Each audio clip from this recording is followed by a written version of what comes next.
Nakakulit og kasaysayan ang multi-titled San Miguel Beer human sa ikaupat nga sunod-sunod nga higayon ilang gipukan ang Alaska Aces 96-89 sa deciding Game 7 sa PBA Philippine Cup Finals sa Mall of Asia Arena dito sa kauluhan.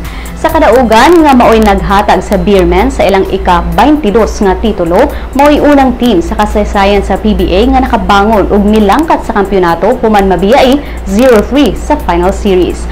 Mato ni San Miguel coach Leo Austria nga nagtuo siyang milagro ang nahitabo kanila. Sa dihang nag 0-3 sila sa duwa, gusto na lang unta nila nga makadaog bisan kausa na lang.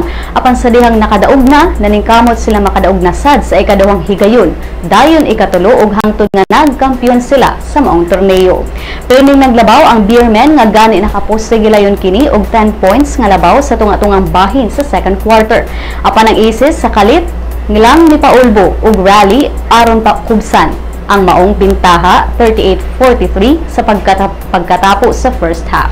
Apan sa second half, ang Beermen misandig sa higanteng Subuanon nga si Junmar Fajardo kinsa giabagan nila ni Arwin Santos, Alex Cabagnot ug Chris Ross. Aron hulmahon ang 21 points nga labaw 68-47.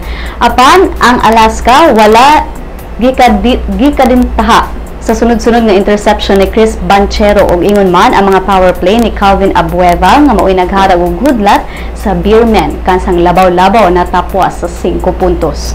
Apan didto ra kutob ang hunat sa Alaska samtang ang Beermen mipakita usab sa ilang eksperyensya aron isiguro ang kadaugan.